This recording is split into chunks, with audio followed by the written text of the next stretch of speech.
Welcome back, everybody. Today we will be reading Chapter 10. It is the longest chapter in the book. We're looking at a possible hour and a half, hour and 45-minute video here. So I may end up putting an intermission in between just to make it easier to film. I won't really know until we get to a point if I end up wanting to stop midway or not. Let's go ahead and get into it. Chapter 10, Merry Birdland. Quentin had been wondering about the mystery of the fourth year ever since he got to Brakebills. Everybody did. The basic facts were common knowledge. Every year in September, half the fourth year swiftly and silently disappeared from the house overnight. No one discussed their absence. The vanished fourth years reappeared at the end of December looking thin and drawn and generally chewed over. To no particular comment, it was considered fatally bad form to say anything about it. They quietly mixed back into the general Brakebills population. And that was that. The rest of the fourth years vanished in January and came back at the end of April. Now, the first semester of Quentin's fourth year was almost over, and he had acquired not one single new piece of information about what happened during that interval.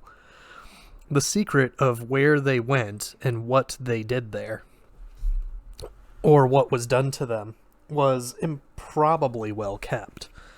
Even students who took nothing else at Brakebills seriously were passionately serious on that one point. Dude, I'm not even kidding. You so don't want to be asking me about that. The disaster of the beast had thrown off the previous year's schedule.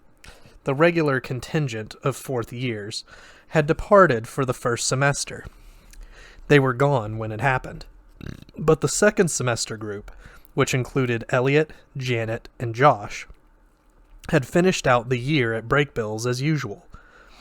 To the extent that they speculated about it, they called themselves the Spared.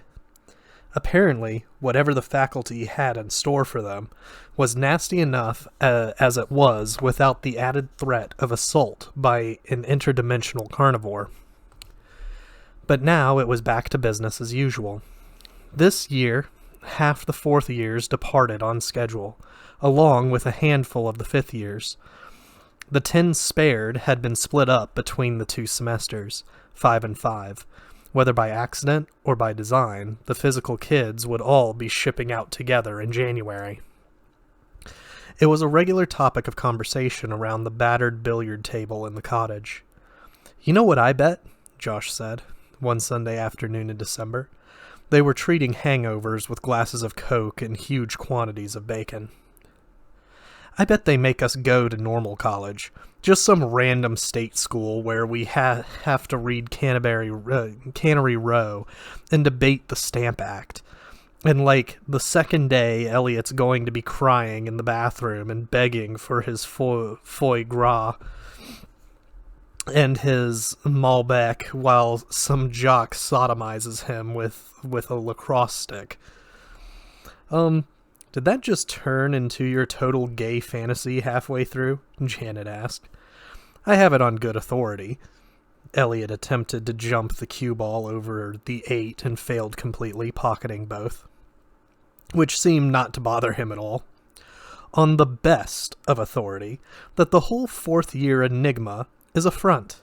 It's all a hoax to scare off the faint of heart. You spend the whole semester on Fogg's private island in the Maldives, contemplating the infinities of the multiverse in grains of fine white beach sand while coolies bring you rum and tonics." "I don't think they have coolies in the Maldives," Alice said quietly. "It's been an independent republic since 1965. "So how come everybody comes back all skinny?" Quentin asked. Janet and Elliot were playing. The rest of them lay on 2 beat-up Victorian couches.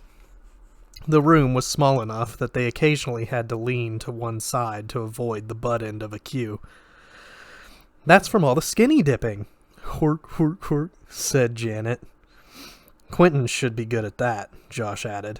Your fat ass could use some skinny dipping. I don't want to go, Alice said. Can I get a doctor's note or something? Like, when they let the Christian kids out of sex ed, isn't anybody else worried? Oh, I'm terrified. If he was joking, Elliot gave no sign of it. He handed Janet the cue ball. It was decorated with trompe l'oeil lunar craters to look like the moon. I'm not strong like the rest of you. I'm weak. I'm a delicate flower. Don't worry, delicate flower, Janet said. She made her shot without dropping her gaze, no look. Suffering will make you strong. They came for Quentin one night in January. He knew it would happen at night. It was always at breakfast that they noticed that the fourth years were gone. It must have been 2 or 3 in the morning, but he woke up instantly when Professor Vanderweeg knocked on his door. He knew what was going on. The sound of her husky European voice in the darkness reminded him of his first night at Breakbills, when she'd put him to bed after his examination. It's time, Quentin, she called. We are going up to the roof. Do not bring anything. He stepped into his slippers. Outside, a file of silent, rumpled Breakbill students stood on the stairs. Nobody spoke as Professor Vanderweeg led them through a door in a stretch of wall that Quentin could have sworn had been blank the day before, between a pair of 10-foot-high oil paintings of clipper ships founding in heavy seas. They shuffled up the dark wooden stairs without speaking, 15 of them, 10 fourth years, 5 leftover fifth years, everyone wearing identical navy blue Breakbills issue pajamas. Despite Vanderweeg's orders, Gretchen sullenly gripped a worn black teddy bear along with her cane. Up ahead of them, Professor Vanderweeg banged open a wooden trap door, and they filed out onto the roof. It was an awkward perch, a long, narrow, windy strip with a shingled drop falling away steeply on either side.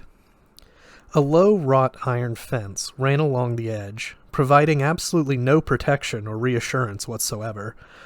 In fact, it was the perfect height to take you out at the knees if you accidentally backed into it.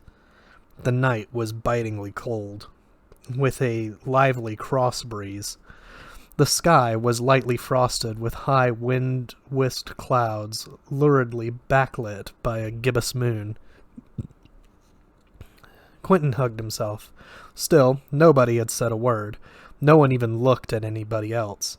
It was like they were all still half asleep, and a single word would have shattered the delicate dream in which they walked. Even the other physical kids were like strangers. Everyone, take off your pajamas, Professor Vanderweeg called out. Weirdly, they did. Everything was so surreal and trance-like already that it made perfect sense that they would all, guys and girls alike, get naked in front of each other in the freezing cold without a hint of self-consciousness. Afterward, Quentin even remembered Alice putting a warm hand on his bare shoulder to steady herself as she stepped out of her pajama bottoms. Soon, they were naked and shivering, their bare backs and buttocks pale in the moonlight, the starlit campus rolling away far below them, with the dark trees of the forest beyond. Some of the students clutched their pajamas in both hands, but Professor Vanderweeg instructed them to drop them in a heap at their feet. Quentin's blew away and disappeared over the ledge, but he didn't try to stop them. It didn't matter. She moved down the line, dabbing a generous gob of chalky white paste on each forehead and both shoulders with her thumb as she passed. When she was done, she walked back the other way, lining them up, checking her work, making sure they were standing up straight. Finally, she called out a single harsh syllable. Instantly, a huge soft weight pressed down on Quentin, settling on his shoulders, bending him forward. He crouched down, straining against it. He tried to fight it, to lift it. It was crushing him. He bit back panic. It flashed through his brain. The beast was back, but this was different. As he doubled over, he felt his knees folding up into his belly, merging with it. Why wasn't Professor Vanderweeg helping them? Quentin's neck was stretching and stretching out and forward, out of his control. It was grotesque, a horrible dream. He wanted to vomit, but couldn't. His toes were melting and flowing together. His fingers were elongating enormously and spreading out, and something soft and warm was bursting out of his arms and chest, covering him completely. His lips pouted grotesquely and hardened. The narrow strip of roof rose up to meet him, and then the weight was gone. He squatted on the gray slate roof, breathing hard. At least he didn't feel cold anymore. He looked at Alice, and Alice looked back at him, but it wasn't Alice anymore. She had become a large gray goose, and so had he. Professor Vanderweeg moved down the line again. With both hands, she picked up each student in turn and threw him or her bodily off the roof. They all, in spite of the shock or because of it, reflexively spread out their wings and caught the air before they could be snared by the bare, grasping treetops below. One by one, they sailed away into the night. When it was his turn, Quentin honked in protest. Professor Vanderweeg's human hands were hard and scary and burned against his feathers. He shat on her feet in panic. But then, he was in the air and tumbling. He spread his wings and beat his way up into the sky, thrashing and punishing the air till it bore him up. It would have been impossible not to. Quentin's new goose brain, it emerged, was not much given to reflection. His senses now tracked only a handful of key stimuli, but it tracked those very, very closely. This body was made for either sitting or flying, not much else. And as it happened, Quentin was in a mood to fly. In fact, he felt like flying more than he had ever felt like doing anything in his entire life. With no conscious thought or apparent effort, he and his classmates fell into the classic rigged V formation with a fourth year named Georgia, at the apex. Georgia was the daughter of the receptionist at a car dealership in Michigan, and she had come here against her family's will, unlike Quentin. She had confessed fully the nature of Brakebills, and as a reward for her honesty, Georgia's parents had tried to have her committed. Thanks to Fogg's subtle spellcraft,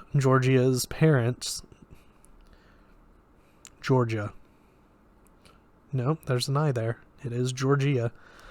Georgia's parents believed her to be attending a vocational institute for troubled adults. Now, Georgia, whose discipline was an obscure branch of healing roughly analogous to endocrinology, and who wore her wiry black hair cinched at the back with a tortoise-shell beret, was leading them southward, her brand-new wings pumping vigorously. It was just chance. Any one of them could have led the flock. Quentin was vaguely aware that, although he'd lost the lion's share of his cognitive capacity in the transformation, he'd also picked up a couple of new senses. One had to do with air. He could perceive wind speed and direction and air temperature as clearly as whorls of smoke in a wind tunnel. The sky now appeared to him as a three-dimensional map of currents and eddies, friendly rising heat plumes and dense, dangerous sinks of cool air.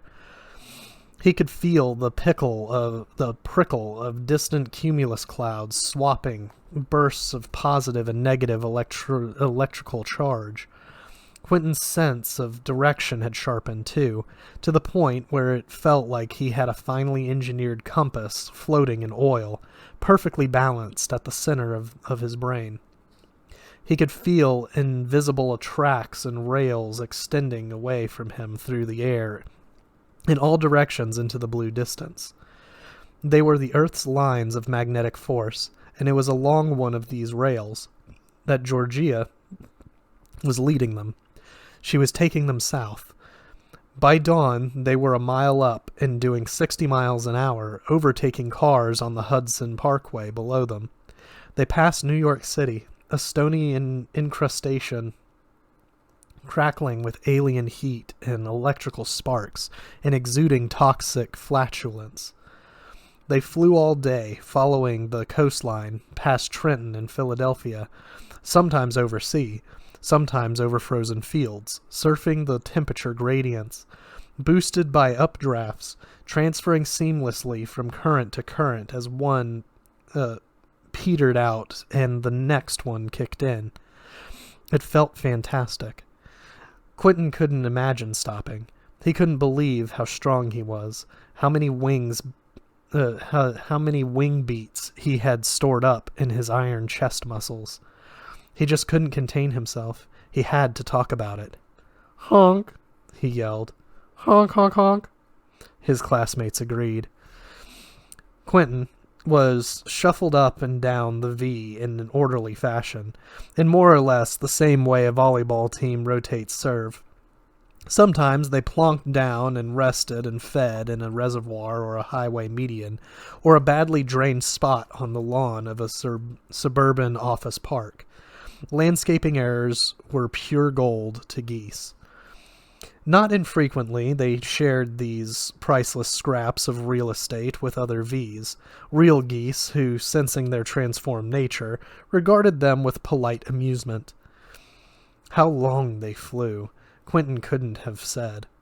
Once in a while, he caught sight of a land formation he recognized. He had tried to calculate time and distance. If they flew at such and such a speed, and the Chesapeake Bay was so many miles south of New York City, then X number of days must have passed since... What again exactly? The X's and blanks and other equationally, such and such as stubbornly refused to fill themselves in. They didn't want to do their dance. Quentin's goose brain didn't have the hardware to handle numbers, nor was it interested in whatever point those numbers were supposed to prove anyway. They had gone far enough south now that the weather was perceptively warmer, and then they went farther still. They went south over the Florida Keys, dry, crusty little nubbins, barely poking their heads up out of the ceaselessly lapping turquoise, then out over the Caribbean, bypassing Cuba, farther south than any sensible goose had license to go. They overflew the Panama Canal, no doubt causing any bird watchers who happened to spot them to shake their heads at the lost little V as they dutifully logged it in their bird journals. Days, weeks, maybe months, and years passed. Who knew or cared? Quentin had never experienced peace and satisfaction like this.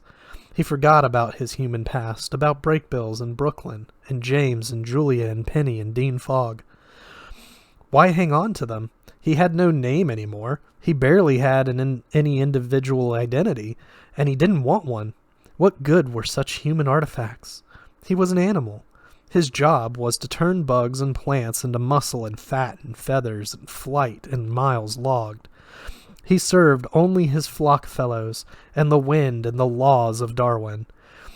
And he served whatever force sent him gliding along the invisible magnetic rails, always southward, down the rough, stony coast of Peru, spiny Andes on his port, and sprawling blue Pacific on his starboard. He had never been happier. Though it was tougher going now. They splashed down more rarely and in more exotic locales, widely spaced way stations that must have been picked out for them in advance. He'd be cruising along a mile and a half up, one eye monitoring the rocky rough of the Andes, feeling his empty belly and the ache of his chest muscles, when something would twinkle in the forest 100 miles down the line, and sure enough, they'd happen upon a freshly flooded soccer field or an abandoned swimming pool in some shining path. warlord's ruined villa. Rainwater having diluted almost to nothing the lingering chemical tang of chlorine. It was getting colder again after their long tropical interlude. Peru gave way to Chile, and the grassy, wind-ruffled Patagonian pampas. They were a lean flock now, their fat reserves depleted, but nobody turned aside or hesitated for a second as they plunged suicidally south from the tip of Cape Horn out over the terrifying blue chaos of Drake Passage. The invisible highway they rode would brook no swerving. There was no playful intra-flock honking now. Quentin glanced over once at the other branch of the V to see Janet's black-button eye burning with furious determination opposite him. They overnighted on a miraculous barge adrift in deep water and loaded with good things, watercress and alfalfa and clover. When the bleak gray shore of Antarctica heaved up over the horizon, they regarded it not with relief, but with collective resignation. This was no respite. There were no goose names for this country because geese didn't come here, or if they did, they never came back. He could see magnetic tracks and rails converging in the air here, carving in from far away on either side, like the longitude lines that come crowding together at the bottom of a globe. The Breakbill's V flew high. The wrinkled gray swells telescopically, clear below them through 2 miles of dry, salted air. Instead of a beach of fringe of tumbled boulders crammed with bizarre, unintelligible penguins, a fringe of tumbled boulders crammed with bizarre, unintelligible penguins crept by. Then, blank white ice, the frozen skull of the earth. Quentin was tired. The cold tore at his little body through its thin, feathery jacket. He no longer knew what was keeping them aloft. If one of them dropped, he knew they would all give up. Just fold their wings and dive for the porcelain-white snow, which would happily devour them. And then the rail they followed dipped like a dowser's rod. It angled them downward, and they slipped and slid gratefully down it, accepting a loss of altitude in exchange for speed and blessed relief from the effort of maintaining height with their burning wings. Quentin could see now that there was a stone house there in the snow, an anomaly in the otherwise featureless plain. It was a place of men, and ordinarily Quentin would have feared it, crapped on it, and then blown by it and forgotten it. But no, there was no question. Their track ended there. It buried itself in one of the stone house's many snowy roofs. They were close enough now that Quentin could see a man standing on one of them, waiting for them, holding a long, straight staff. The urge to fly from him was strong, but exhaustion and, above all, the magnetic logic of the track were stronger. At the very last second, he cupped his stiffened wings, and they caught the air like a sail, snatching up the last of his kinetic energy and breaking his fall. He plopped onto the snow roof and lay there gasping at the thin atmosphere. His eyes went dull. The human hadn't moved. Well, fuck him. He could do what he wanted with them, pluck them and gut them and stuff them and roast them. Quentin didn't care anymore as long as he could just have one blessed moment of rest for his aching wings.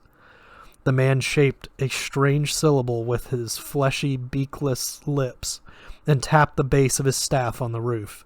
15 pale, naked human teenagers lay in the snow under the white polar sun. Quentin woke up in a bare white bedroom. He could not have guessed to the nearest 24 hours how long he'd been asleep. His chest and arms felt bruised and achy. He looked at his crude pink human hands with their stubby, featherless fingers. He brought them up to touch his face. He sighed and resigned himself to being a man again. There was very little in the bedroom, and all of it was white. The bedclothes, the whitewashed walls, the coarse drawstring pajamas he wore, the white painted iron bedstead, the slippers waiting for him on the cold stone floor. From the small square window, Quentin could see he was on the second floor. His view was of broken snowfields beneath a white sky, stretching out to the horizon, a meaningless abstract white line of unjudgeable distance away. My God, what had he gotten himself into?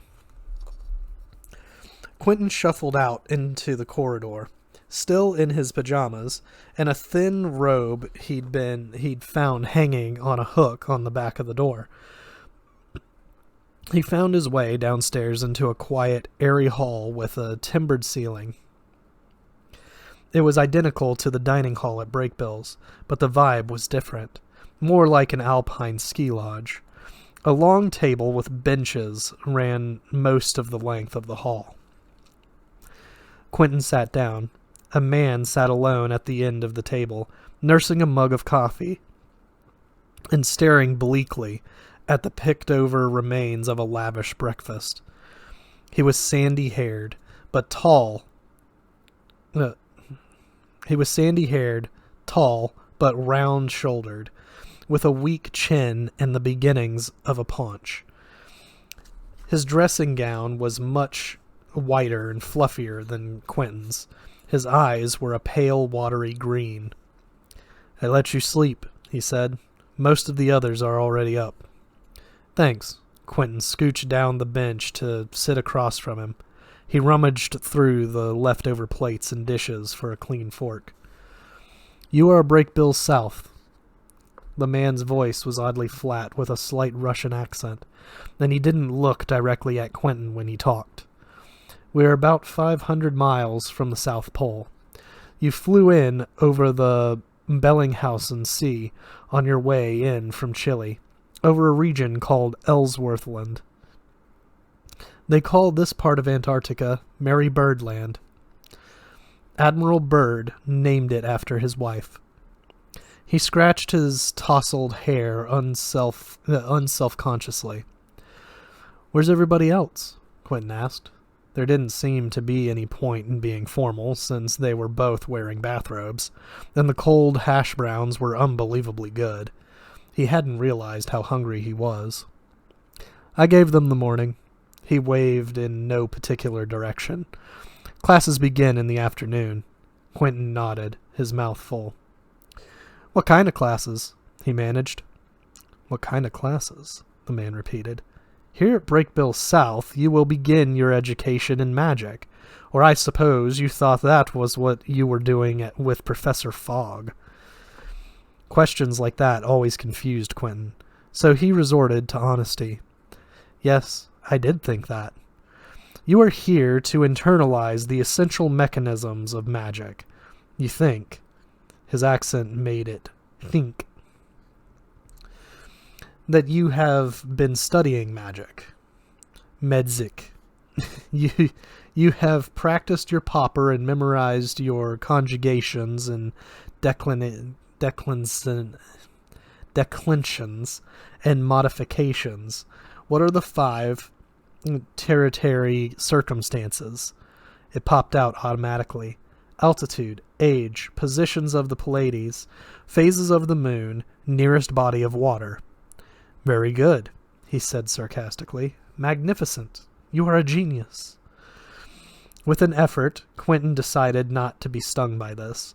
He was still enjoying the zen afterglow of having been a goose. And the hash browns. "Thank you. You have been studying magic the way a parrot studies Shakespeare. You recite it like you are saying the Pledge of Allegiance, but you do not understand it." "I don't? To become a magician, you must do something very different," the man said. This was clearly his set piece. You cannot study magic. You cannot learn it. You must ingest it, digest it. You must merge with it, and it with you. When a magician casts a spell, he does not first mentally review the major, minor, tertiary, and quaternary circumstances. He does not search his soul to determine the phase of the moon in the nearest body of water, and the last time he wiped his ass. When he wishes to cast a spell, he simply casts it. When he wishes to fly, he simply flies. When he wants the dishes done, they simply are. The man muttered something, tapped once resonantly on the table, and the dishes began noisily arranging themselves into stacks, as if they were magnetized. You need to do more than memorize, Quentin. You must learn the principles of magic with more than your head. You must learn them with your bones, with your blood, your liver, your heart, your deek. He grabbed his crotch through his dressing gown and gave it a shake. We are going to submerge the language of spellcasting deep into who you are, so that you have it always, wherever you are, whenever you need it, not just when you have studied for a test. You are not going on a mystical adventure here, Quentin. This process will be long and painful and humiliating and very, very, you practically shouted the word, boring. It is a task best performed in silence and isolation. That is the reason for your presence here. You will not enjoy the time you spend at Brakebill South. I do not encourage you to try. Quentin listened to this in silence. He didn't especially like this man who had just referred to his penis and whose name he still didn't know. He put it out of his mind and focused on cramming starch into his depleted body. So how do I do that? Quentin mumbled. Learn things in my bones or whatever. It is very hard. Not everybody does, not everybody can. What happens if I can't? Nothing. You go back to Brakebills, you graduate, you spend your life as a second-rate magician. Many do. Probably you never realize it. Even the fact that you failed is beyond your ability to comprehend. Quentin had no intention of letting that happen to him, though it occurred to him that probably nobody actually set out to have that happen to them, and statistically speaking, it had to happen to somebody. The hash browns no longer tasted quite so scrumptious. He put his fork down. Fogg tells me you are good with your hands, the sandy-haired man said, relenting a little. Show me. Quentin's fingers were still stiff and sore from having served as wings, but he picked up a sharp knife that looked decently balanced, carefully cleaned it off with a napkin, and held it between the last two fingers in his left hand. He spun it, finger by finger, as far as his thumb. Then he tossed it up almost to the ceiling, still spinning, careful to let it pass between two rafters, with the idea that it would fall and bury itself in the table between the third and fourth fingers of his outstretched left hand. This was best done without looking, maintaining eye contact with the audience for maximum effect. Quentin's breakfast companion picked up a loaf of bread and stuck it out so that the falling knife speared it. He tossed loaf and knife contemptuously on the table. You take stupid risks, the man said stonily. Go on and join your friends. I think you will find them on the roof of the West Tower. He pointed to a doorway. We begin in the afternoon. Okay, Mr. Funny Laughs, Quentin thought. You're the boss. He stood up. The stranger stood up too, and shuffled off in another direction. He had the air of a disappointed man. Stone for stone, board for board, Brakebill South was the same house as the house at Brakebills, which was reassuring in a way, but it was incongruous to find what looked like an 18th century English country house planted in the middle of a soaring Antarctic wasteland. The roof of the West Tower was broad and round and paved with smooth flagstones, with a stone wall running along the edge. It was open to the elements, but some kind of magical arrangement kept the air warm and humid and protected it from the wind, or mostly. Quentin imagined he could feel a deep chill lurking beneath the warmth somewhere. The air was tepid. But the floor, the furniture, everything he touched was cool and clammy. It was like being in a warm greenhouse in the dead of winter. As promised, the rest of the Breakbills group was up there, standing around, dazed in threes and fours, staring out at the snowpack and talking in low tones, bathed in the eerie, even Antarctic light. They looked different. Their waists were trimmer, and their shoulders and chests were sturdier, huskier. They'd lost fat and packed on muscle during their flight south. Their jaws and cheekbones were sharply defined. Alice looked very lovely and gaunt and lost. "Honk, honk, honk, honk," Janet said when she saw Quentin. People laughed, though Quentin had the impression she'd already made that joke a few times. "Hey, man," Josh said, trying to sound nonchalant. "Is this place fucked up or what?" "Doesn't seem so bad," Quentin said. "What time is skinny dipping?" "I might have been a little off base with that," Elliot said gloomily. "Also, probably not for the first time." We did all get naked anyway. They were all wearing identical white pajamas. And Quentin felt like an inmate in an insane asylum. He wondered if Elliot was missing his secret boyfriend at the moment, whoever it was. "I ran into Nurse Ratched downstairs," he said.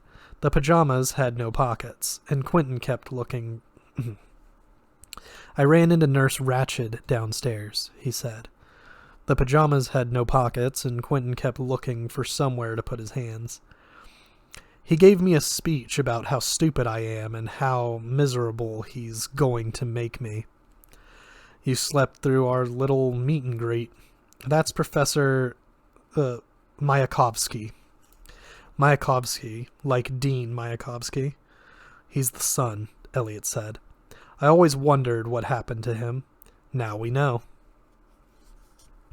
The original Mayakovsky had been the most powerful magician in a wave of international faculty brought in during the 1930s and 40s. Until then, Breakbills taught English and American magic almost exclusively. But in the 30s, a vogue for multicultural spellcasting had swept the school. Professors were imported at huge expense from around the world. The more remote, the better. Skirt-wearing shamans from Micronesian islands, hunch-shouldered, hookah-puffing wizards from inner-city Cairo coffee houses, blue-faced Tuareg necromancers from southern Morocco. Legend had it that Mayakovsky Sr. was recruited from a remote Siberian location, a cluster of frozen Soviet blockhouses, where local shamanic traditions had hybridized with sophisticated Moscoviate practices brought there by gulag inmates. "I wonder how badly you have to fuck up to get this assignment," Josh mused. "Maybe he wanted it," Quentin said. "Maybe he likes it here. Dude must be in creepy loner heaven." "I think you were right. I think I am going to be the first one to crack," Elliot said. As if he were having a different conversation. He felt the fluffy stubble on his cheek. "I don't like it here. This stuff is giving me a rash." He fingered the material of the Breakbill South pajamas. "I think it might have a stain on it." Janet rubbed his arm comfortingly. "You'll be okay. You survived Oregon. Is this worse than Oregon?" "Maybe if I ask nicely, he'll turn me back into a goose." Oh my God, said Alice. Never again. Do you realize we ate bugs? We ate bugs! What do you mean, never again? How do you think we're getting back? You know what I liked about being a goose, Josh said. Being able to crap wherever I wanted. I'm not going back. Elliot threw a white pebble out into the white bleakness, where it became invisible before it hit the ground. I could fly to Australia from here, or New Zealand. The vineyards there are really coming along. Some nice sheep farmer will adopt me and feed me Sauvignon Blanc, and turn my liver into a wonderful foie gras. Maybe Professor Mayakovsky can turn you into a kiwi bird, Josh said helpfully. Kiwi birds can't fly. Anyway, he didn't strike me as the kind of guy who's going to do us a lot of favors, Alice said. He must spend a lot of time alone, Quentin said. I wonder if we should feel bad for him. Janet snorted. Honk, honk, honk, honk. There was no reliable way to measure time in Brakebill South. There were no clocks, and the sun was a dull white fluorescence, permanently thumbtacked half an inch above the white horizon. It made Quentin think of the Watcher woman, how she was always trying to stop time. She would have loved this place. The first morning they talked and mingled on the roof of the West Tower for what felt like hours, huddling together to cope with all the strangeness. Nobody felt like going back downstairs, even after they got tired of standing and ran out of things to talk about. So they all sat around the edge of the roof with their backs against the stone wall and just stared off into the pale, hazy distance, bathed in the weird, directionless, all permeating white light reflecting off the snow. Quentin leaned his back against the cool stone and closed his eyes. He felt Alice put her head on his shoulder. If nothing else, he could hang on to her. Whatever else changed, she was always the same. They rested. Later, it might have been minutes or hours or days, he opened his eyes. He tried to say something and discovered that he couldn't talk. Some of the others were on their feet already. Professor Mayakovsky had appeared at the head of the stairs, his white bathrobe belted over his gut. He cleared his throat. I've taken the liberty of depriving you of the power of speech, he said.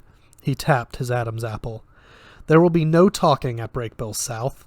It is the hardest thing to adjust to, and I find it eases the transition if I simply prevent you from speaking for your first weeks here. You may vocalize for the purposes of spellcasting, but for no other reason. The class stared at him mutely. Mayakovsky seemed to be more comfortable now that nobody could answer back. If you will all follow me downstairs, it is time for your first lesson. One thing had always confused Quentin about the magic he read about in books. It never seemed especially hard to do. There were lots of furrowed brows and thick books and long white beards and whatnot.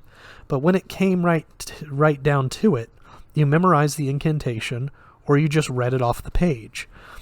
If that was too much trouble, you collected the herbs, waved the wand, rubbed the lamp, mixed the potion, said the words, and just like that, the forces of the beyond did your bidding.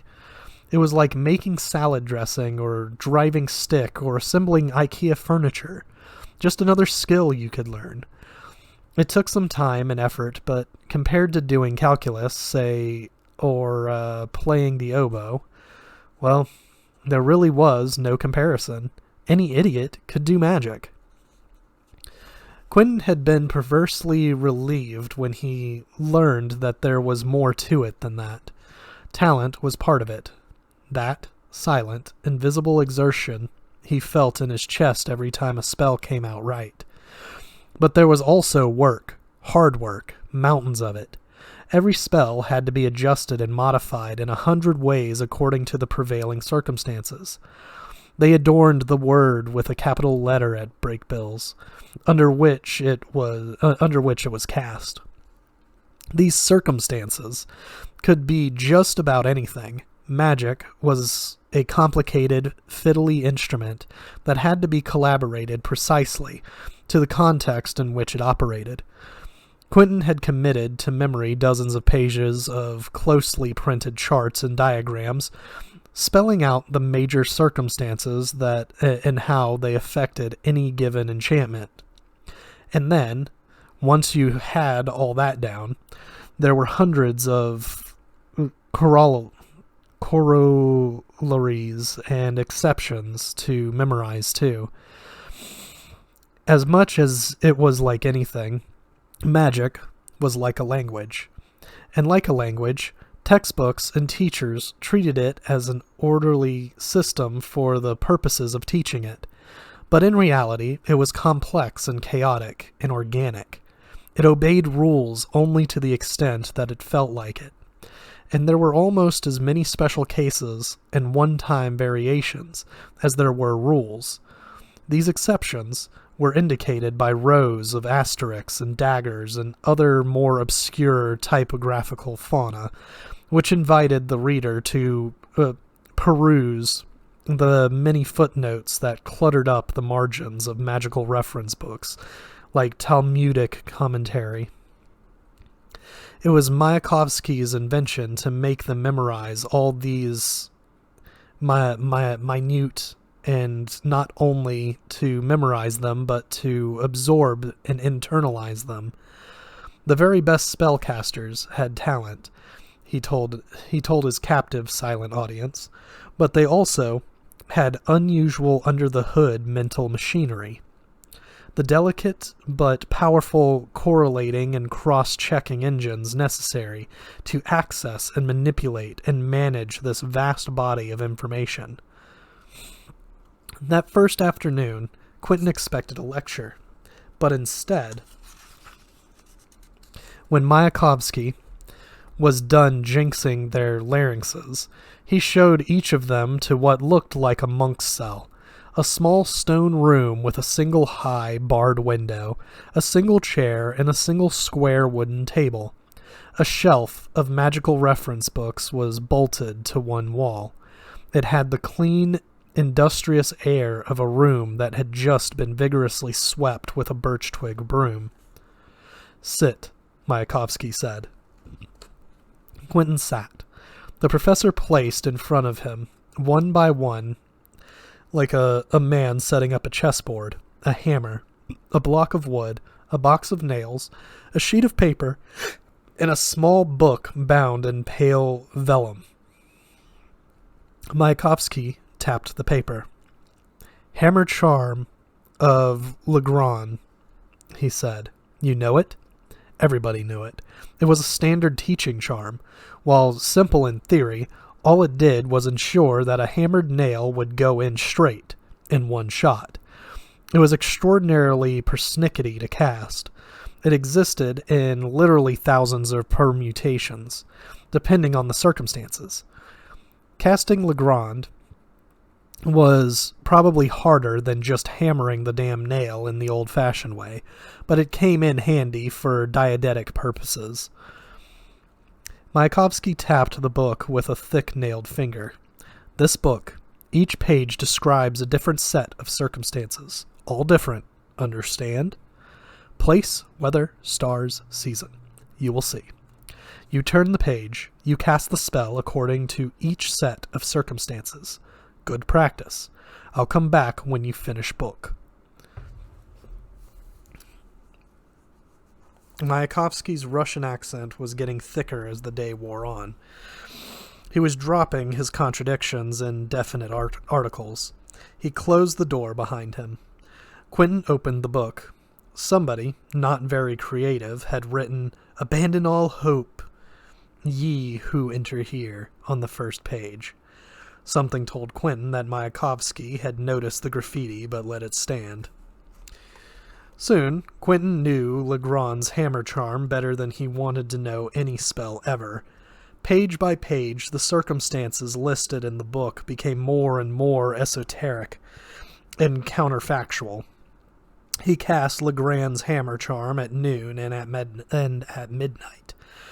In summer and winter, on mountaintops and 1,000 yards beneath the earth's surface, he cast the spell underwater and on the surface of the moon.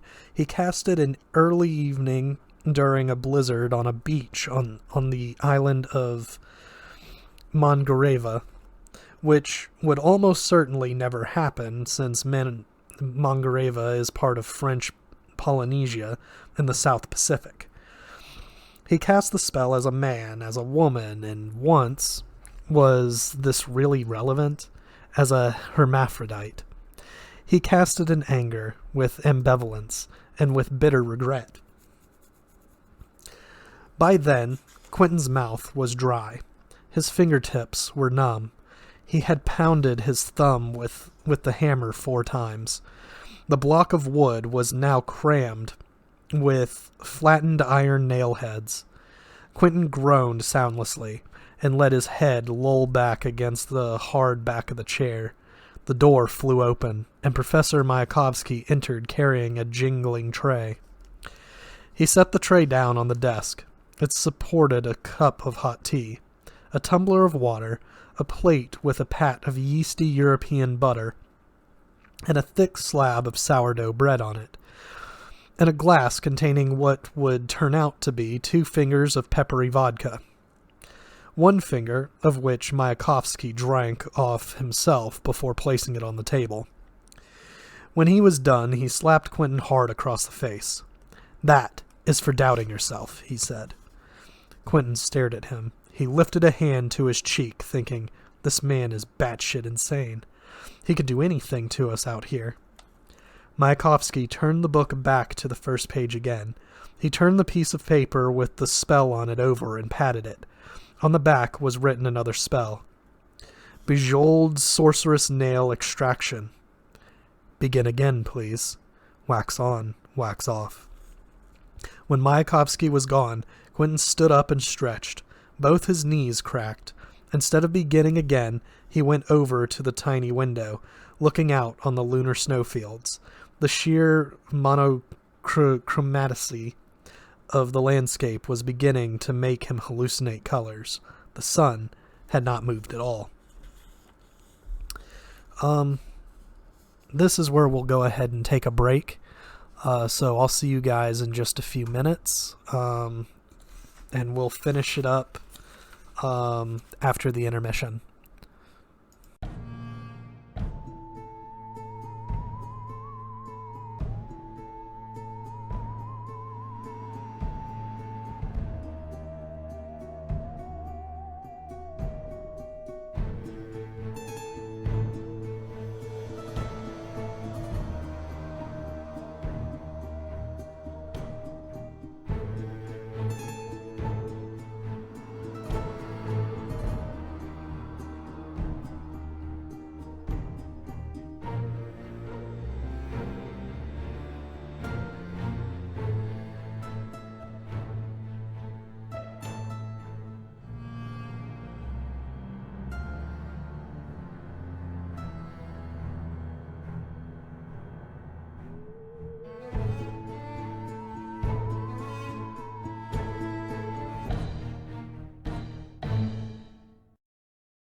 All right, welcome back from the intermission. Let's continue going through this. Let me know if you guys like that type of format, or if you would have rather me have just split this into two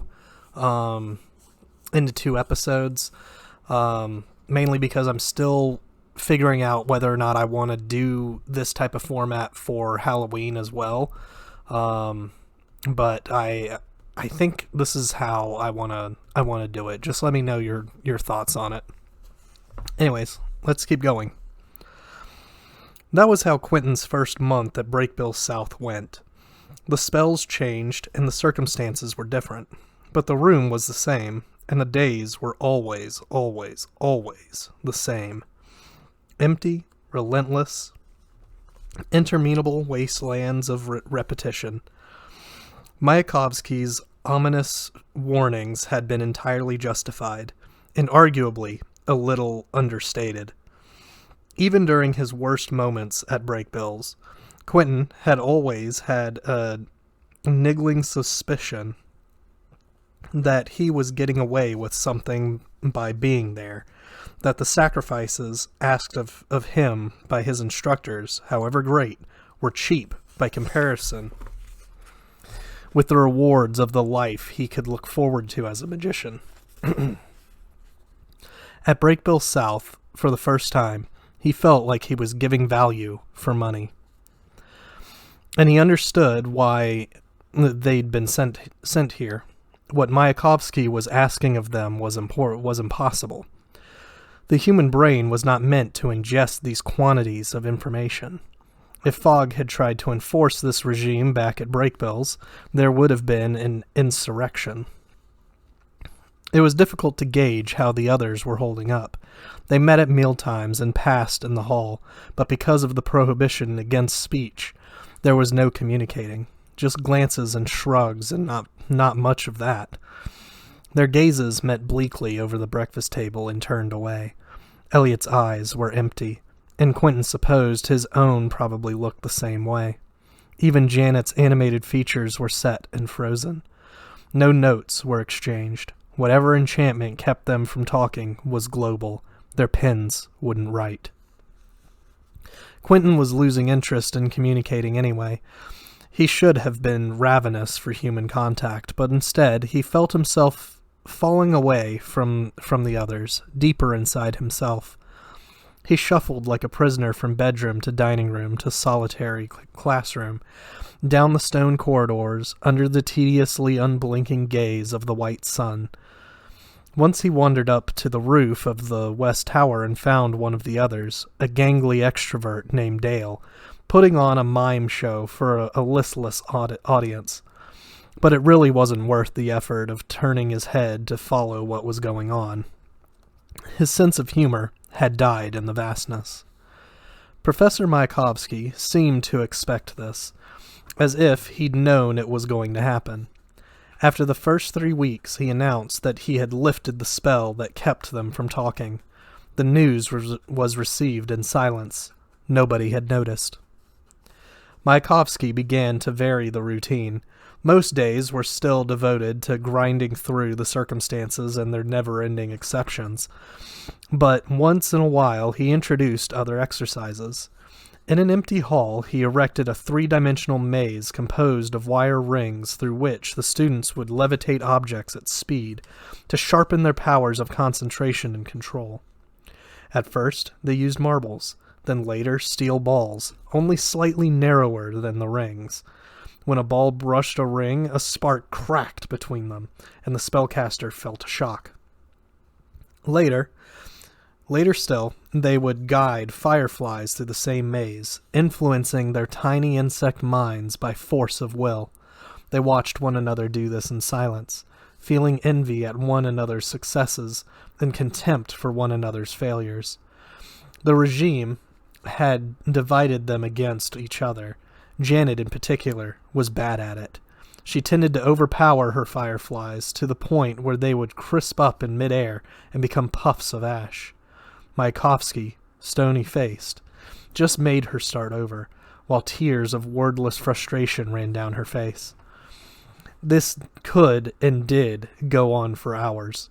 No one could leave the hall before everyone had completed the exercise. They slept there more than once. As the weeks went by, and still no one spoke, they plowed deeper and deeper into areas of magic Quentin never thought he'd have the guts to try. They practiced transformations. He learned to unpack and parse the spell that had turned them into geese. Much of a trick, it turned out, was in shedding, storing, and then restoring the difference in body mass. They spent a hilarious afternoon as polar bears, wandering clumsily in a herd over the packed snow, swatting harmlessly at each other with giant yellow paws, encased as they were in layers of fur, hide, and fat. Their bare bodies felt clumsy and top-heavy, and they kept toppling over sideways onto their backs by accident. More hilarity. Nobody liked him, but it became apparent that Mayakovsky was no fraud. He could do things Quentin had never seen done at Brakebills, things he didn't think had been done for centuries. One afternoon, he demonstrated, but did not allow them to try, a spell that reversed the flow of entropy. He smashed a glass globe and then nearly restored it again, like a film clip run in reverse. He popped a helium balloon and then knitted it back together and refilled it with its original helium atoms, in some cases fishing them from deep inside the lungs of spectators who had inhaled them. He used camphor to smother a spider. He showed no particular remorse about this, and then, frowning with the effort, brought the spider back to life. Quentin watched the poor thing creep around in circles on the tabletop, hopelessly traumatized, making little dazed rushes at nothing and then retreating to a corner, hunched up and twitching, while Mayakovsky moved on to another topic. One day, about 3 months into the semester, Mayakovsky announced that they would be transforming into Arctic foxes for the afternoon. It was an odd choice. They'd already done a few mammals, and it was no tougher than becoming a goose. But why quibble? Being an Arctic fox turned out to be a hell of a lot of fun. As soon as the change was in effect, Quentin shot out across the snowpack on his 4 twinkling paws. His little fox body was so fast and light, and his eyes were so close to the ground, that it was like flying a high-performance jet at low altitude. Tiny ridges and crumbs of snow loomed up like mountains and boulders. He leaped over them and dodged around them and crashed through them. When he tried to turn, he was going so fast he skidded and wiped out in a huge plume of snow. The rest of the pack gleefully piled on top of him, yipping and yapping and snapping. It was an amazing outpouring of collective joy. Quentin had forgotten he was capable of that emotion, the way a lost spelunker feels like there never was such a thing as sunlight, that it was just a cruel fiction. They chased one another around in circles, panting and rolling and acting like idiots. It was funny, Quentin thought. With his stupid little miniature fox brain, the way he could automatically recognize everybody as foxes. That was Elliot with the snaggled teeth. That plump blue-white critter was Josh. That small, silky specimen with the wide eyes was Alice. Somewhere in the goofing off, a game spontaneously evolved. It had something to do with pushing around a chunk of ice with your paws and your nose as fast as possible. Beyond that point of the game wasn't really clear, but they frantically pounced on the chunk of ice, or pounced on whoever had pounced on it just before them, and pushed it until the next person pounced on them. And Arctic fox eyes weren't all that much to brag about, but its nose was unbelievable. Quentin's new nose was a goddamned sensory masterpiece. Even in the middle of the fray, he could recognize classmates by snuffing their fur. Increasingly, Quentin noticed one scent more than the others. It was a sharp, acrid, skunky musk that probably would have smelled like cat piss to a human being, but to a fox it was like a drug. He caught flashes of it in the fray every few minutes, and every time he did, it grabbed his attention and jerked him around like a fish on a hook. Something was happening to the game. It was losing its cohesion. Quentin was still playing, but fewer and fewer of his fellow foxes were playing with him. Elliot lit out in a streak off into the snow dunes. The pack dwindled to 10, then 8. Where were they going? Quentin's fox brain barked. And what the hell was that unfucking believable smell he kept stumbling on? There it was again. This time, he tackled the source of the smell, buried his snuffing muzzle in her fur. Because of course he had known all along. With what was left of his consciousness, what he was smelling was Alice. It was totally against the rules, but breaking the rules turned out to be as much fun as obeying them. How had he never figured that out before?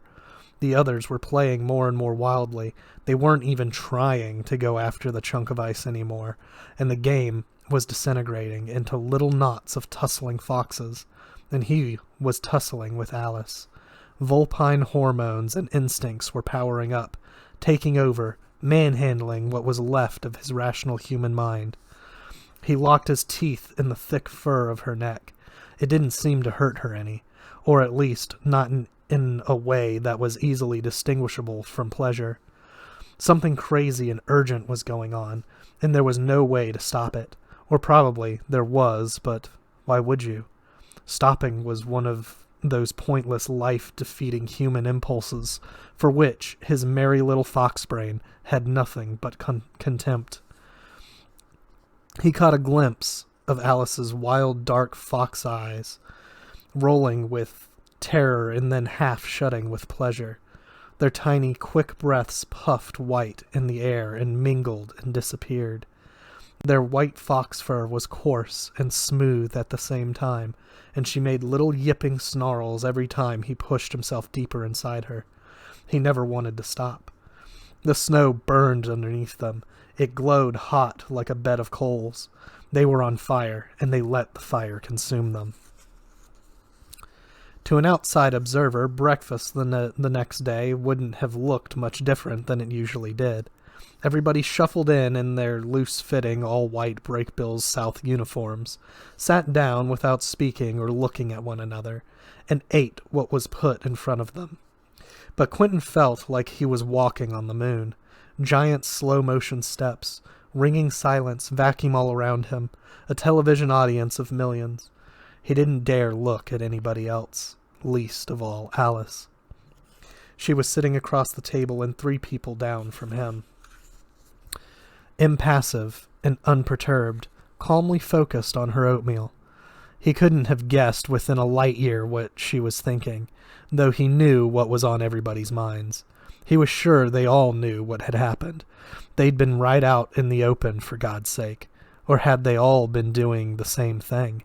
Did everybody pair off? His face felt hot. He didn't even know if she was a virgin, or if she had been, whether she still was one.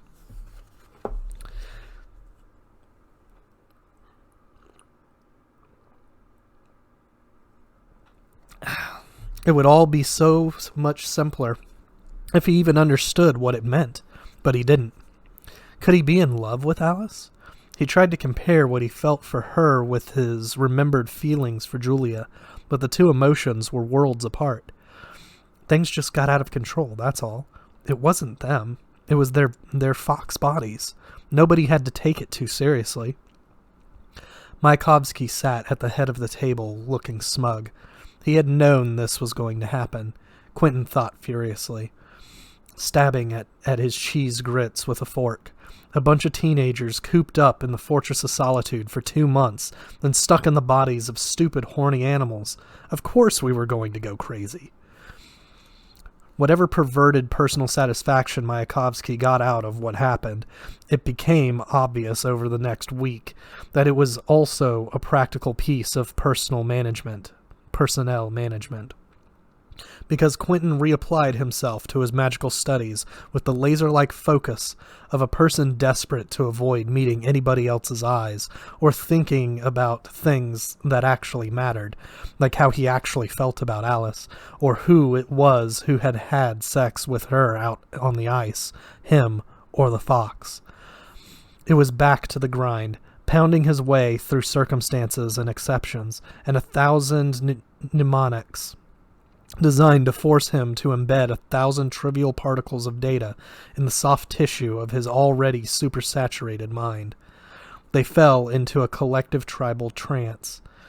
The depleted palate of the Antarctic world hypnotized them. The shifting snows outside briefly revealed a low ridge of dark shale. The only topographical feature in a featureless world, and the students watched it from the roof like television. It reminded him of the desert in the Wandering Dune. God, he hadn't thought about Fillory for ages. Quentin wondered if the rest of the world, his life before this, had just been a lurid dream.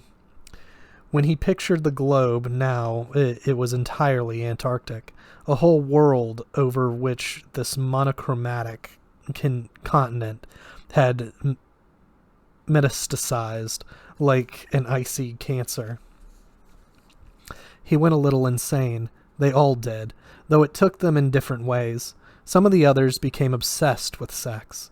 Their higher functions were so numb and exhausted they became animals, desperate for any kind of contact that wouldn't ask words of them. Impromptu orgies were not unheard of. Quentin came upon them once or twice in the evenings. They would gather in apparently arbitrary combinations in an empty classroom or in somebody's bedroom, in semi-anonymous chains, their white uniforms half or all the way off, their eyes glassy and bored as they pulled and stroked and pumped, always in silence. He saw Janet take part once. The display was as much for other people as for themselves, but Quentin never joined in or even watched, just turned away, feeling superior and also strangely angry. Maybe he was just angry that something kept him from jumping in. He was disproportionately relieved that he never saw Alice there.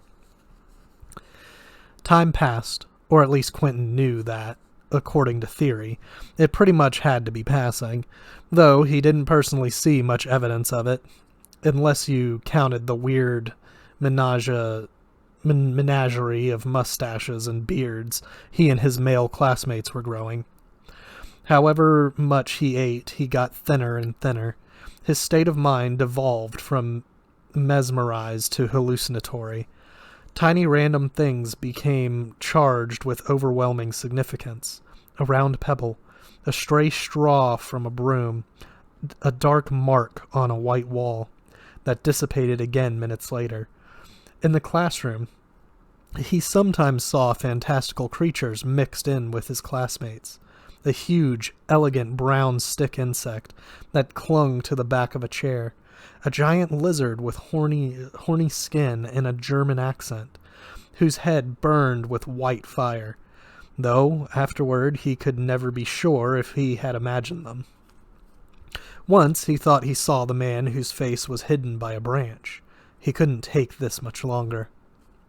Then, just like that, one morning over breakfast, Mayakovsky announced that there were 2 weeks remaining in the semester, and it was time they gave serious thought to the final exam. The test was simply this. They would walk from Brakebill South to the South Pole. The distance was on the order of 500 miles. They would be given no food and no maps and no clothing. They would have to protect and sustain themselves by magic. Flying was out of bounds.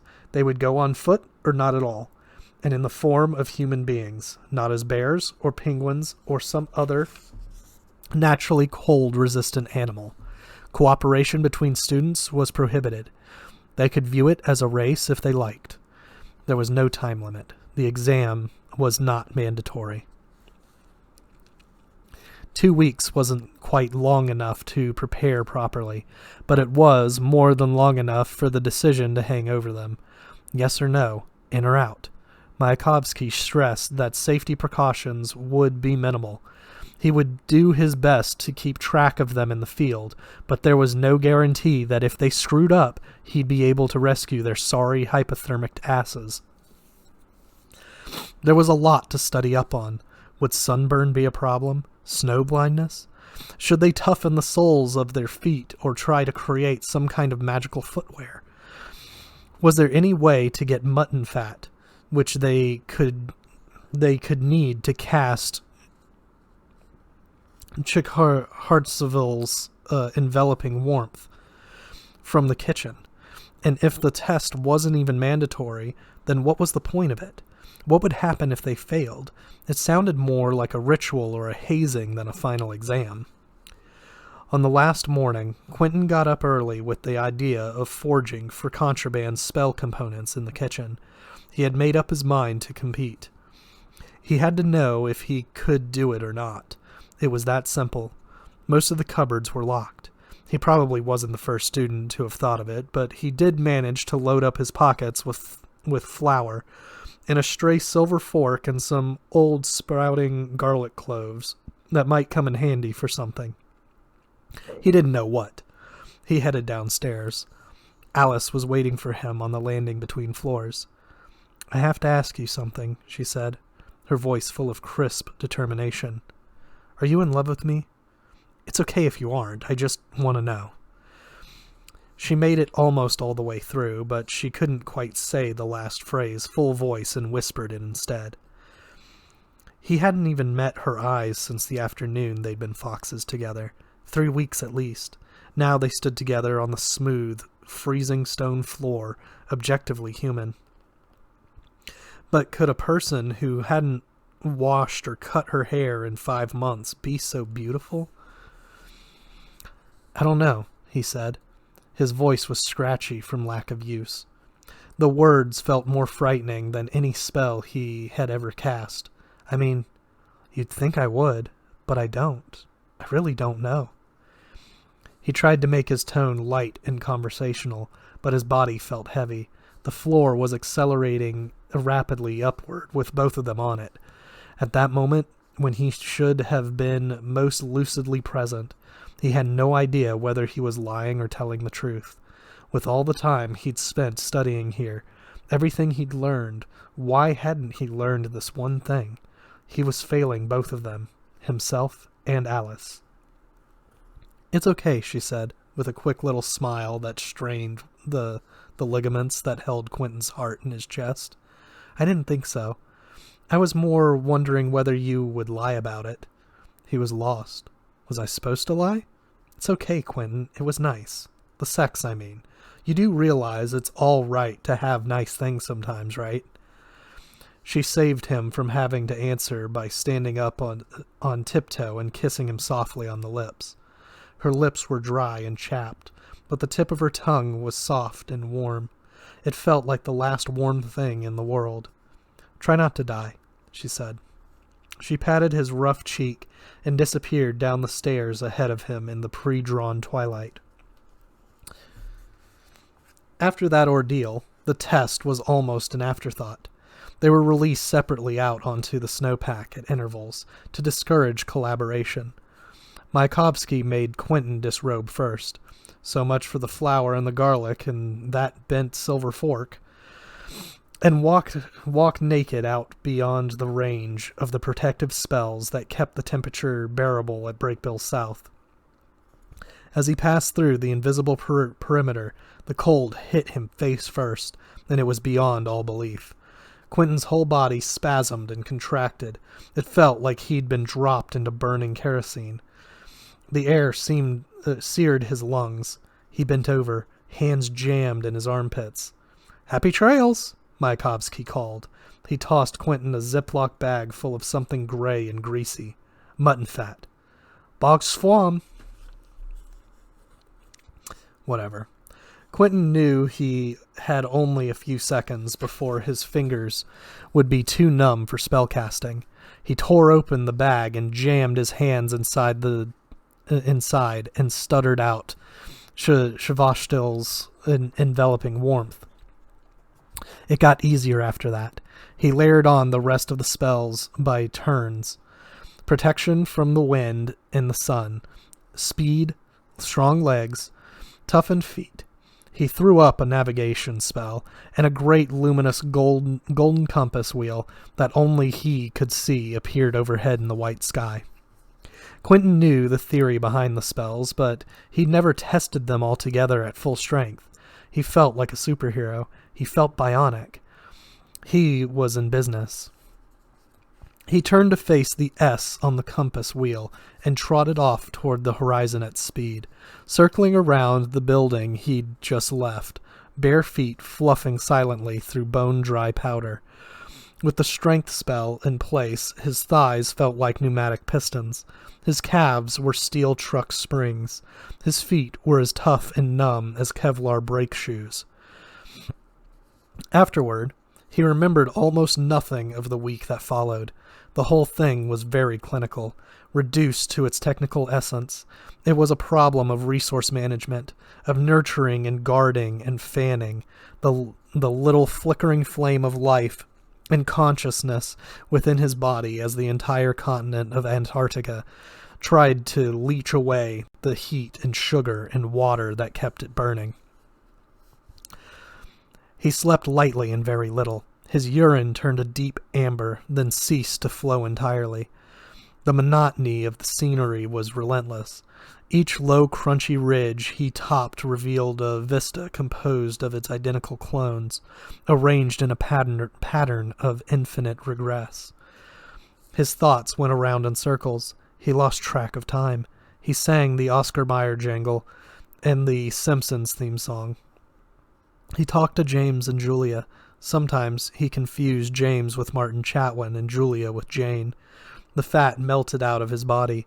His ribs grew more prominent, tried to push their way out through his skin. He had to be careful. His margin of error was not large. The spells he was using were powerful and highly durable, with a life of their own. He could die out here, and his corpse would probably keep jogging merrily along toward the pole on its own.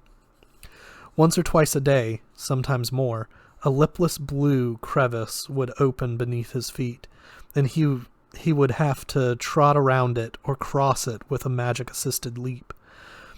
Once he stumbled right into one and fell 40 feet down into blue-tinted darkness. The ward and shield spells around his pale, nude body were so thick that he barely noticed.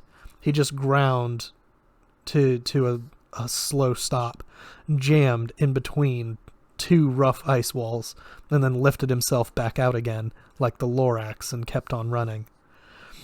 Even as his physical strength faded, he leaned on the iron magical vigor that his sojourn under Professor Mayakovsky had given him. It no longer felt like a fluke when he worked magic successfully. The worlds of magical and physical reality felt equally real and present to him. He summoned simple spells into being without conscious thought. He reached for the magical force within him, as naturally as he would reach for the salt on the dinner table. He had even gained the ability to extemporize a little, to guess at magical circumstances when he hadn't been drilled on them. The implications of this were stunning. Magic wasn't simply random. It had an actual shape, a fractal, chaotic shape, but subconsciously his blindly groping mental fingertips had begun to parse it. He remembered a lecture Mayakovsky had given a few weeks before, which at the time he hadn't paid much attention to. Now, however, jogging forever south across the frozen, broken plains, it came back to him almost word for word. "You dislike me," Mayakovsky had begun. "You are sick of the sight of me." That was what he called them. Skraelings. That was what he called them. Skraelings. Apparently, it was a Viking word that meant roughly wretches. "But if you listen to me only one more time in your lives, listen to me now. Once you reach a certain level of fluency as a spellcaster, you will begin to manipulate reality freely. Not all of you, Dale. I think you in particular are unlikely to cross that Rubicon. But for some of you, spells will one day come very easily, almost automatically, with very little in the way of conscious effort. When the change comes, I ask only that you know it for what it is, and be aware. For the true magician, there is no very clear line between what lies inside the mind and what lies outside it. If you desire something, it will become substance. If you despise it, you will see it destroyed. A master magician is not much different from a child or a madman in that respect. It takes a very clear head and a very strong will to operate once you are in that place. And you will find out very quickly whether or not you have that clarity and that strength."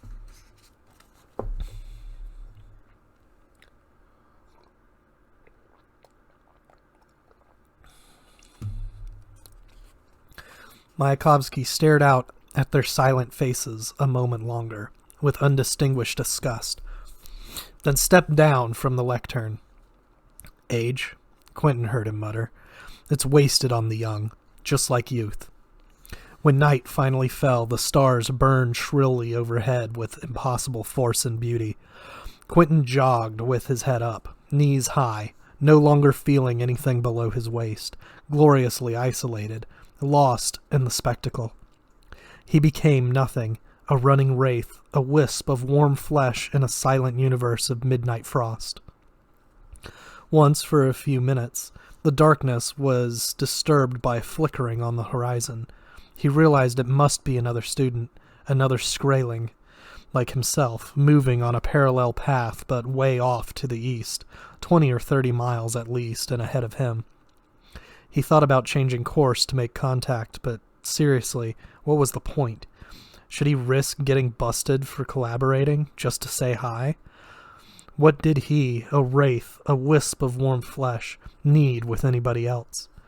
Whoever it was, he thought dispassionately, was using a different set of spells than he was.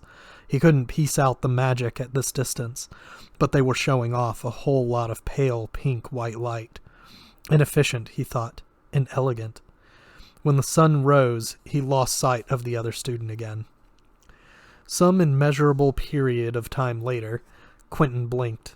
He had lost the habit of closing his magically weatherproofed eyes, but something was bothering him.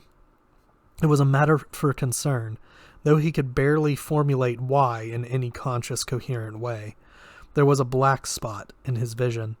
The landscape had, if anything, gotten more monotonous. Far behind him were the moments when streaks of dark frozen schists occasionally married the white snow. Once he'd passed what he was fairly sure was a fallen meteorite stuck in the ice, a lump of something black, like a lost charcoal briquette. But that was a long time ago. He was far gone. After days without real sleep, his mind was a machine for monitoring spells and moving his feet, nothing else. But while he was checking off anomalies, there was something screwy going on with his compass wheel, too. It wobbled erratically, and it was getting kind of distorted. The N had grown vast and swollen. It was taking up 5/6 of the circle, and the other directions had withered away to almost nothing. The S he was supposed to be following had shrunk to a tiny squiggle in microscopic jewel type. The black spot was taller than it was wide, and it bobbed up and down with his stride the way an external object would. So it wasn't corneal damage, and it was growing larger and larger, too. It was Mayakovsky, standing by himself in the powdery nothingness, holding a blanket. He must be at the pole. Quentin had completely forgotten where he was going or why. When he got close enough, Mayakovsky caught him. The tall man grunted, wrapping the heavy, scratchy blanket around him, and swung him down to the snow. Quentin's legs kept moving for a few seconds, then he lay still, panting on his side, twitching like a netted fish. It was the first time in 9 days that he'd stopped running. The sky spun. He retched. Mayakovsky stood over him. "Maladies, Quentin. Good man, good man. You made it. You are going home."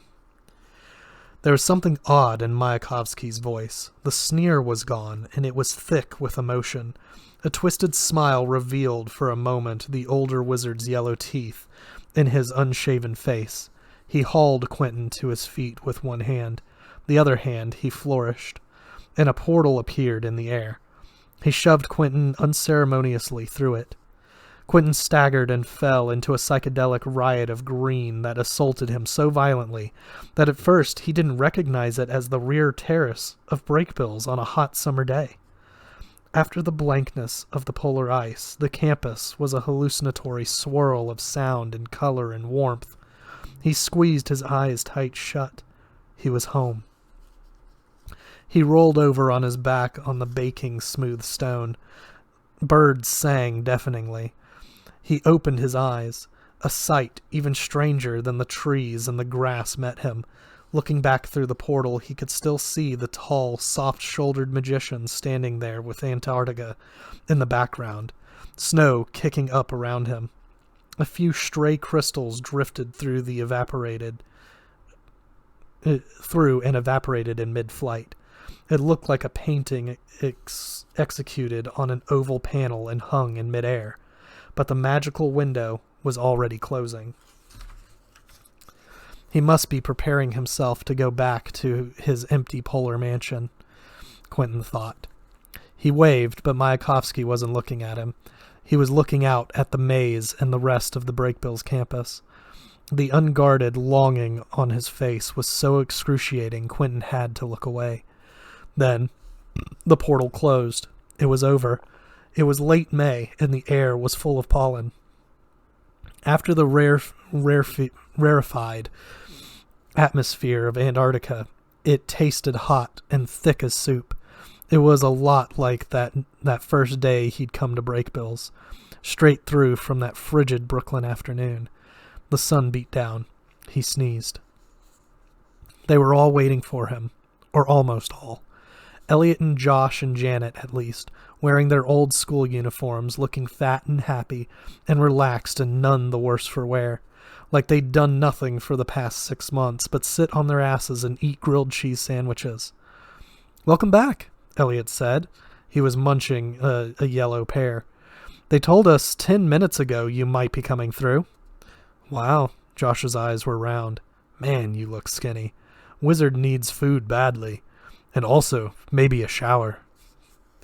Quentin knew he had only a minute or two before he burst into tears and passed out. He still had Mayakovsky's scratchy wool blanket wrapped around him. He looked down at his pale, frozen feet. Nothing looked frostbitten anyway, though one of his toes was sticking out at an angle. It didn't hurt yet. It was very, very comfortable, deliriously comfortable, lying on his back on the hot stone like this, with the others looking down at him. He knew he should probably get up, for the sake of politeness, if for no other reason, but he didn't feel like moving yet. He thought he might just stay where he was for another minute. He had earned himself a rest. "Are you all right?" Josh said. "What was it like?" "Alice kicked your ass," Janet said. "She got back 2 days ago. She already went home." "You were out there a week and a half," Elliot said. "We were worried about you." Why did they keep talking? If he could just gaze up at them in silence, that would be perfect. Just look at them and listen to the chirping birds and feel the warm flagstones holding him up. And maybe somebody could get him a glass of water. He was desperately thirsty. He tried to articulate this last sentiment, but his throat was dry and cracked. He wound up just making a tiny creaking noise. "Oh, I think he wants to know about us," Janet said. She took a bite of Elliot's pear. "Yeah, nobody else went out but you two. What, you think we're stupid?" And that's the end of Chapter 10. We'll see you guys next week with Chapter 11, which is a much shorter chapter. So, see you guys next time.